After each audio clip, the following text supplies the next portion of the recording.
That's an opener right there. That's an opener if I've ever heard one. Dying. 3, 2, 1, bro.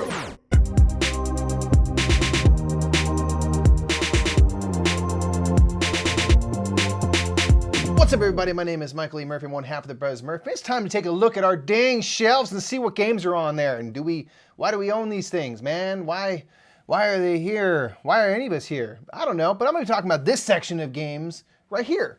This little piece of the shelf is a solid piece of the shelf. And I'm going to quickly tell you about each of these games, why we own them, what's great about them, and why, I don't know, you should get them too, or whatever. I'll tell you about it. We're going to start with this one. Bam! Targi. It's a game, it's a two-player game. It's a two-player worker placement game that we actually quite like. That's super cool. So you basically will build out a border of cards that will then be filled in the middle with these different goods cards and these tribes cards.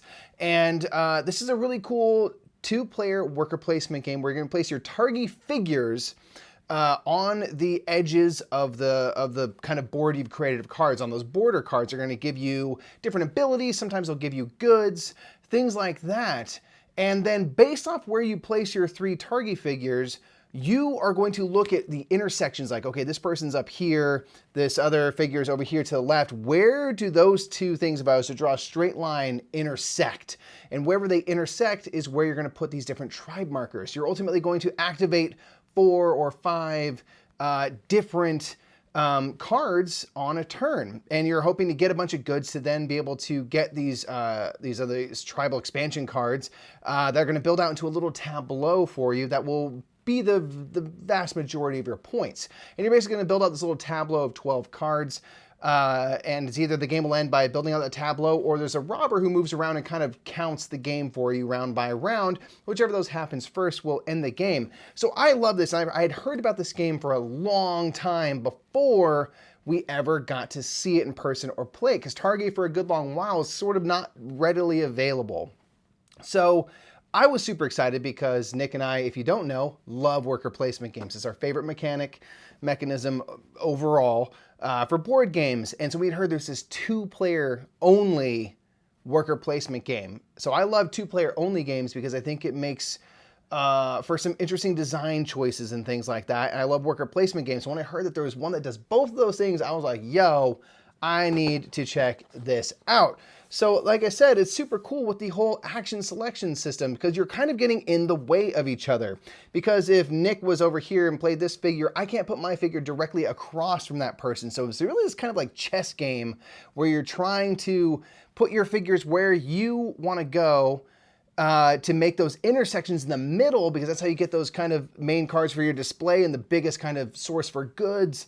So you're trying to do that, but you're also trying to tactically like block your opponent. So it feels very heads up. And that's one thing I do enjoy about two-player games is it feels very much me versus you, and I have to pay attention to what you're doing. And this game does a really good job of putting the focus there because the figures are all going onto a centralized board. So I know exactly what my opponent's up to because I'm seeing what they're doing and I'm trying to counterattack. And it's kind of this chess match back and forth. So that is Targi, super cool two-player game that has an expansion called The Expansion that I'm very excited about and want to check out. But that is Targi. What else we got on this shelf? We got this right here. Boom. Planet by Blue Orange Games is a like 3D puzzle game thing where I'm just going to pull it out. You have these little D12s that are magnetized. And in each round, you're going to be adding a little section of planets. So they might have like water and dirt and ice, or dirt and forest and things like that. And you're going to be building out through the game. You're going to play 12 rounds. You're going to be building out your entire planet. Little pentagram by pentagram, Pentecost. Doesn't matter. You're going to be building it out section by section. So it is this really cool game where you're trying to put together these land types, and you want to do them in certain ways because there will be these animal cards that are going to have certain stipulations. They're going to say, whoever has the biggest section of forest, so the most little triangles here, this would be 2 triangles of forest that isn't touching the water anywhere. Can't be touching ocean. Okay, I've got a little bit of forest here. It's not directly touching any water here, so I have 2. If someone else had 3 or more, they would get that card. and you're trying to get as many cards as you can. So there's other card requirements where it says like have a bunch of different areas of ice. As many different disconnected areas of ice as possible. Okay. But then there's another card that says I want the biggest area of ice that is also touching forest. So do I try to go for one or the other or somehow both? There's just this fun puzzle, and that's all the game is. It's just kind of putting together this cool 3D puzzle and thinking in all these dimensions like, okay, but if I look at it this way, that's touching that.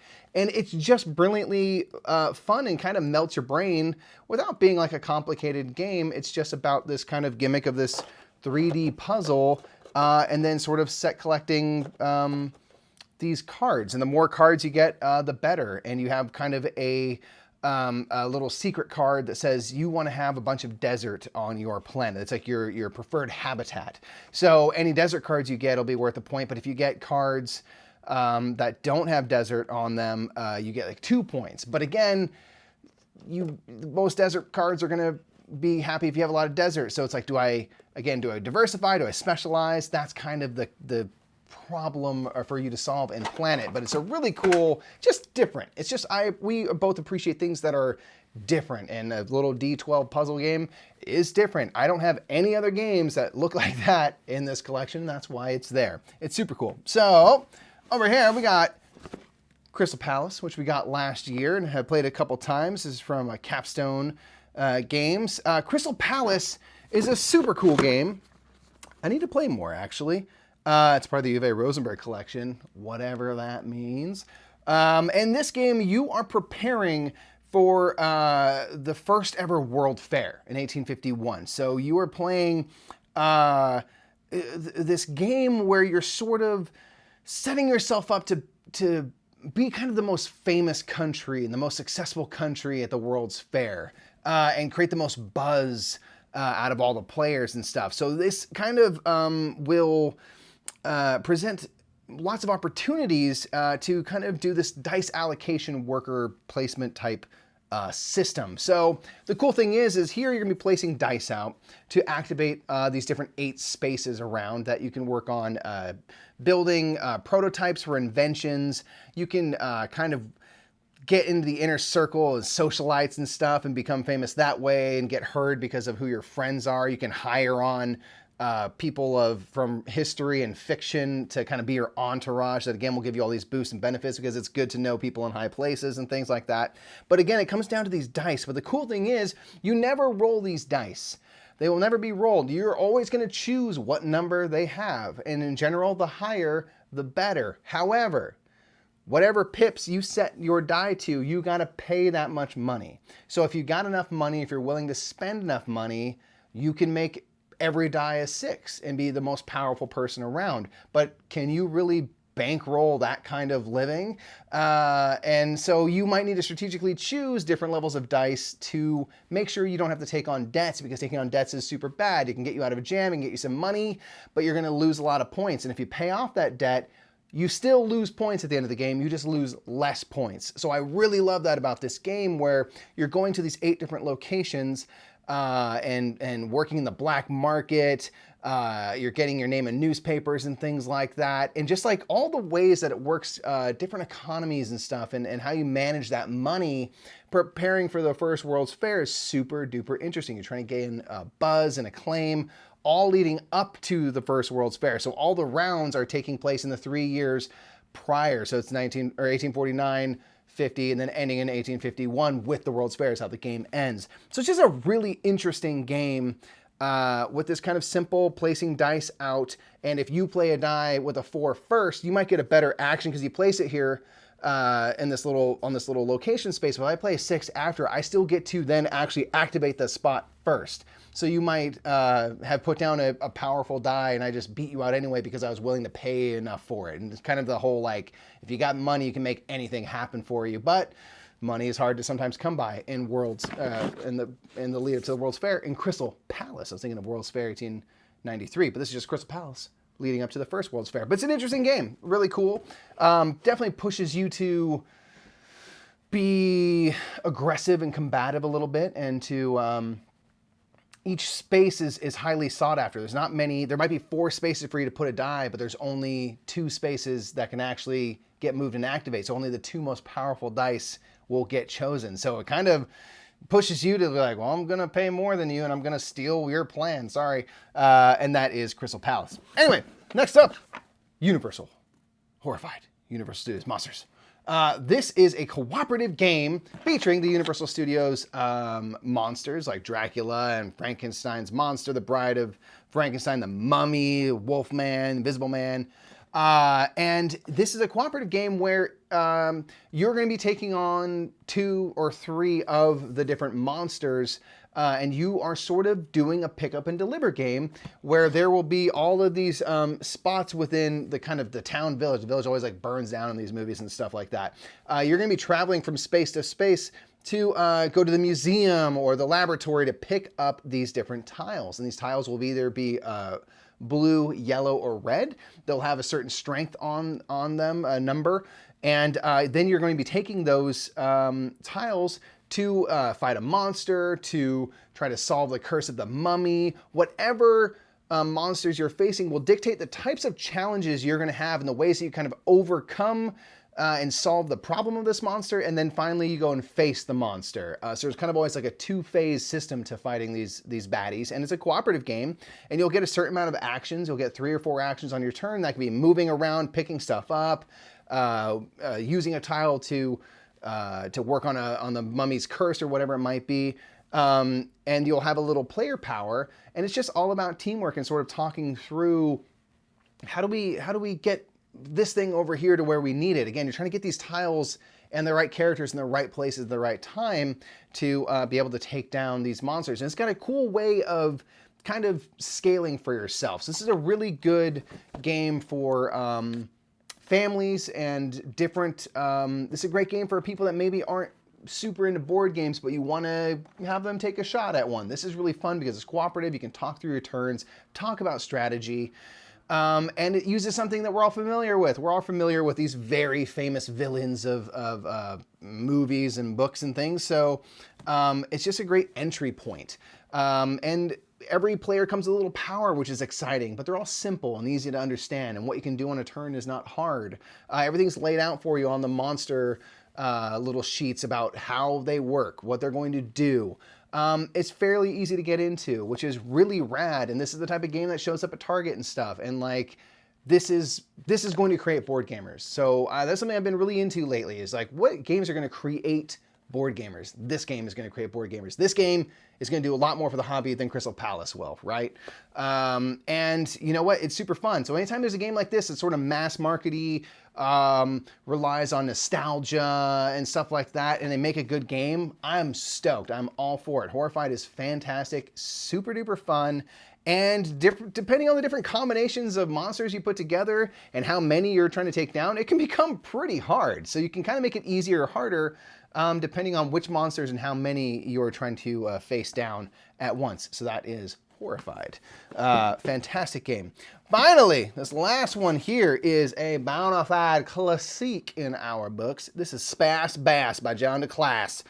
Space Base. This is a fantastic a dice game thing. I don't even know. Engine building, sort of? It's curious. The point is, on this in this game, you have these kind of 12 slots that are numbered 1 through 12. And on each turn, a player is going to roll 2 dice. And based on those dice, you can do a couple different things. So if I roll a 2 and a 5, I can do a couple options. I can activate my 2nd and 5th slot of my 12 spaces here, or I can use both dice for 1 and activate my 7th slot. And that's going to give me money. That's going to give me rocket ships, which are your victory points. Ultimately, it's a race to 40 points. They might give me these little planet things, which increase my income each round. So I always have like a minimum amount of money I'll have every turn and stuff like that. So basically what you're going to do is on your turn, roll some dice. Wherever your money's at, you're going to buy some more cards. And if I buy a card that goes in the 4 slot, I'm actually going to take the card that's starting off in the 4 slot, flip it upside down and slide it mostly under my board with just a little red border showing. And now I have a new, better card in my 4 slot. And now I have a cool thing that if any of my opponents on their turn roll a 4, whether it's a 4 on a die or a 2+2 or a 1+3 to make a 4, I can activate the deployed ship, the one that's been flipped over and has the red tag showing, on other people's turns. So we love this game. Nick and I talk so much about this game because you're always engaged with the game. On everybody else's turn, I can be gaining things. I can still be working on what I'm gonna do on my turn, gaining money, gaining points, gaining income, gaining cubes to activate powers. All sorts of stuff can happen on other players' turns. In fact, if you really specialize in maybe like the 6 slot, I deploy like 4 different things. I swap out card, swap out card. Now I have 4 different deployed ships. If a 6 rolls, I get all the stuff on all 4 of the deployed ships. Everything gets to activate. So sometimes it becomes like I can get more done off of my turn than I possibly could on my turn. And by the time it gets around to me, I might have all this money. I might have all these things set up. So when I go, now I can buy the bigger cards and stuff like that. So the way it kind of ramps up is super duper cool. And I'm always paying attention because I want to see what people roll, lest I miss out on some sort of great perk for myself. So this game, I feel like you're just always engaged with. And because you're getting stuff on everyone else's turn and everyone's getting better and better cards, it ramps up really nicely. Where for a while you're sort of just getting a point here and there, and then all of a sudden people are making big moves, getting all these points, and it's just a photo finish. You know, you just race right to the end because you built up kind of this little engine where I've seen people like everything's on 11, and so it's hard to roll an 11, right? There's a 5 and a 6, not often that's going to come up, but if it hits, you're getting all sorts of stuff. And so it kind of like gets exciting, you know, the gamble of it all. Like, can I make this happen? What do I do? Do I try to get something on every slot so that no matter what, I get something? Or do I try to go for one thing and if I hit it? And everything can work. So it's super cool. There's just a really cool variety of cards and effects that they give you. Certain cards you have to kind of charge up a little bit before you can use them, but they have better effects, things like that. Space Base is just super duper cool. We've talked a ton about it. Y'all know we like it. So that is the end of this shelf. What do you think of all these games? Do you like them? Do you hate them? Want to try them? Want to see us stream them? Put all that stuff in the comments below, everybody. I always love to hear what other people have, what games resonate with people and why, or if they don't resonate with you, what was missing. Let me know about what you think of all these games, and let us know some of the favorite games you have on your shelf or certain things you've been excited to try over this kind of summer season as more games are kind of coming out, sort of the hot season. Let me know what's going on your shelves in the comments below. And that's it for me, everybody. So thanks for joining. I'm Mike Murphy, and I'll see you in the next section of the shelf at some point in the future. Bye. Thanks for checking out that video, everybody. If you want to see this kind of fast review style, you can check out our monthly videos, Rapid Reviews. We have them every month. We talk about everything we played in a month and do a bunch of quick little reviews, and you'll get like 30 or 40 reviews in less than an hour. So that's a quick, good way to find out about games that we like and have played, or maybe didn't like and still played. So check out Rapid Reviews, and you can click on the other video that's going to take you somewhere like super fun and fanciful, or something that YouTube just wants to sell you ads on. I don't know how they choose things. And if you like what we do, make sure you subscribe. And thanks for, you know, looking at my shelf and judging it and whatnot.